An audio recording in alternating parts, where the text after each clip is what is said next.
The truth we don't say. It was a Thursday evening. Quiet. Well, the kind of quiet that had become too familiar in our house. Upstairs, Claire was brushing on lipstick in front of the vanity mirror. I heard her voice float down the stairs, light and casual. "Adam, can you grab my bag?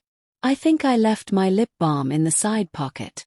I pushed myself off the couch and walked over to the entry table. Her bag was right there, just like she said.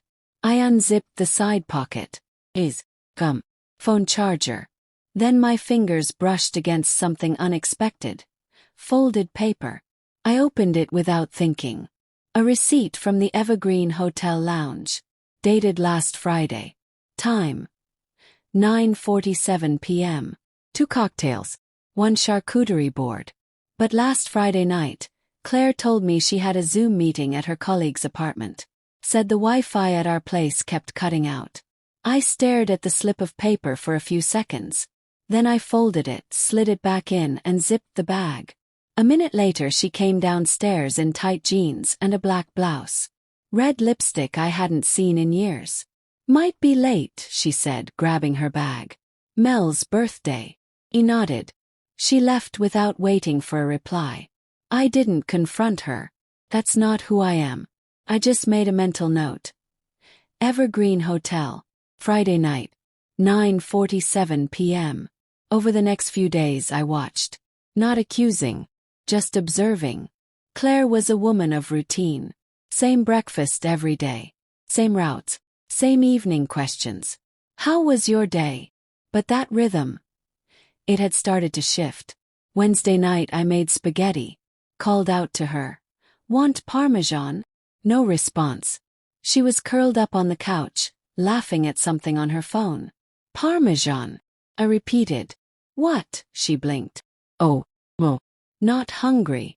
About 20 minutes later, I saw a notification light up on her iPad.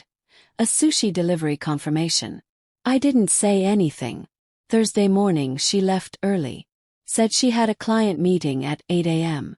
I checked her shared work calendar. Blank. When she came home that evening, she had an excuse ready. "This new client's a nightmare. Needs constant Zoom calls like every email is an emergency. I might need to start going in on Saturdays just to stay ahead." He nodded. "Sounds exhausting." I wasn't hunting for a fight. I was gathering facts. Saturday she stood in front of the mirror, applying mascara. "There's a design workshop off-site," she said. "A client rented space near Lake Point. We're doing mock-ups. Could be all day." When she left she forgot her smartwatch. Still charging on the nightstand. I tapped the screen. Notifications off. But she hadn't logged out of her texts. At 11:18 a.m., a message popped up from someone named Ethan. "Want me to grab lunch or just order in again?" Again. I placed the watch exactly as I found it. The name stuck. Ethan. I'd never heard her mention him. She talked about her team often. Dana, Michael, Kat. Never Ethan. That afternoon she came home humming. "That space was gorgeous," she said, kicking off her heels. "You'd love it." I handed her a bottle of water. Said nothing. No accusations. No questions. Monday morning I called an old colleague. Terry Holt. We hadn't talked much in years, but back when we worked in real estate, he was sharp, discreet. Terry now ran background checks for security consultants. High-level vetting for corporate clients.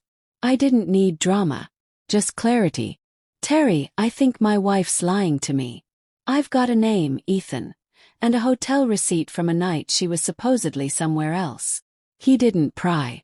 Just said, "Give me a few days." While he did his digging, I played the part of the unaware husband. Smiled. Asked about her day.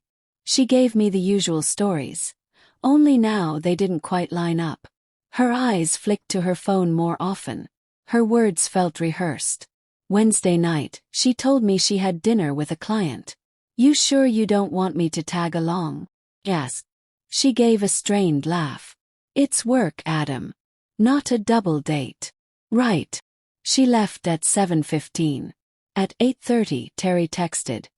"Asterisk, check your email." Asterisk. Opened the file. 2 photos. Claire walking out of the Evergreen Hotel. The same hotel from the receipt. Next to her, Ethan. Early 40s, well-dressed, confident. He wasn't holding her hand, but he didn't need to. The way he looked at her. The way she leaned toward him, laughing. That wasn't business. That was intimacy. I didn't save the photos. Didn't forward them. Just stared. That night she came home late. Said she was tired. I didn't say a word. Friday we ordered in. Quietly. Her eyes kept drifting to her phone. Buzz. She picked it up quickly and stood. That's my ride. Blinked. Ride? Yeah, Dana's friend is playing a rooftop gig downtown. I told you. She didn't wait for a response. Just walked out. I gave it 2 minutes, then followed. She wasn't at a rooftop bar. She was at Revo, a candlelit restaurant with velvet booths and low jazz. From across the street I saw them, Claire and Ethan, embracing outside. Not passionate. Not performative. Just familiar. She smiled at him. That smile. The one she used to reserve for me. Took 1 photo. Just 1. Then I left. When I got home I sat in the dark for hours. I didn't cry. Didn't rage. Just sat. Saturday morning I let her sleep in. While she scrolled her phone on the couch, I placed the photo on the coffee table. She stared at it. How long? Asked. Her voice cracked. Adam. It's not what you think. I sat across from her. Then tell me what it is. She looked at the photo again. We've been distant. I didn't mean for it to go this far. It just was. Cut in. I'm not here to argue or yell. I just wanted you to say it out loud. She reached for the photo with trembling fingers. Are you leaving? She asked. I'm already gone. I went upstairs. Grabbed my pre-packed bag. She followed. Adam, wait. Please, can we talk? I turned to her. Looked her in the eye. We just did. And I left. I stayed at a rental on the other side of town. Nothing fancy. Just clean and quiet. Somewhere no one asked questions. Monday morning I filed for divorce. No screaming. No drama. Just paperwork. She kept the house. I didn't want anything but peace. Claire called a few times. Texted. Left voicemails. Eventually she stopped. I threw myself into work. Started a small firm of my own. Manageable, fulfilling. Weeks passed. Then months. Then years. 15 of them. I moved twice. Changed cities once. Never remarried. Relationships came and went, but none stuck. Maybe I wasn't built for it anymore. Silence became my comfort. Then one day, out of nowhere, a voicemail. Claire's voice, shaky, strained. Adam, I know this is sudden, but we need to talk. Serious, please. Just one meeting. There was no regret in her voice. Sounded like fear. Curious, I met her the next evening at a quiet cafe. She looked older, thinner, eyes worn. She stood when I approached. Thank you for coming. Make it quick, I said. She reached into her bag. Pulled out a folder. I don't know how to ease into this, so I'll just say it. She slid the folder across the table. You have a daughter. Her name is Ava. I didn't move. Didn't touch the folder. What? You have a daughter, she repeated. I didn't tell you. I didn't know how. I opened the folder. Birth certificate. Ava Margaret Reynolds. Mother, Claire Reynolds. Father, Adam Miller. No signature. No warning. Just truth 15 years late. She's been having medical issues, Claire said. They think it's genetic. She needs your medical history. Maybe more. I stared at her. Now you need me. She asked about you, she added. I told her the truth. That you didn't leave her. I kept you out. You stole 15 years from me. I know, she whispered. She wants to meet you. Where is she? Room 234. East Wing. I left the cafe without another word. When I walked into her hospital room, she was sitting up, pale, hair pulled back. You're Adam, she said. He nodded. Yeah. I'm your father.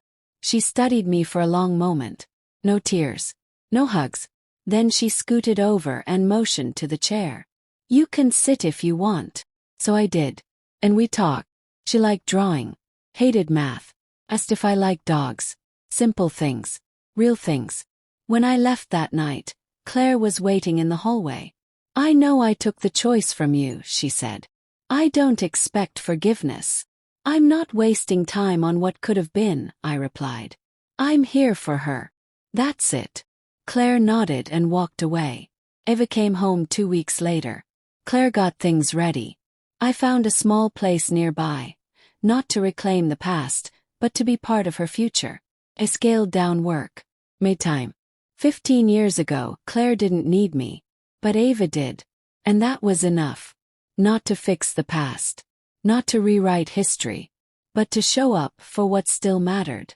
And sometimes, that's the only peace we get. The one we choose.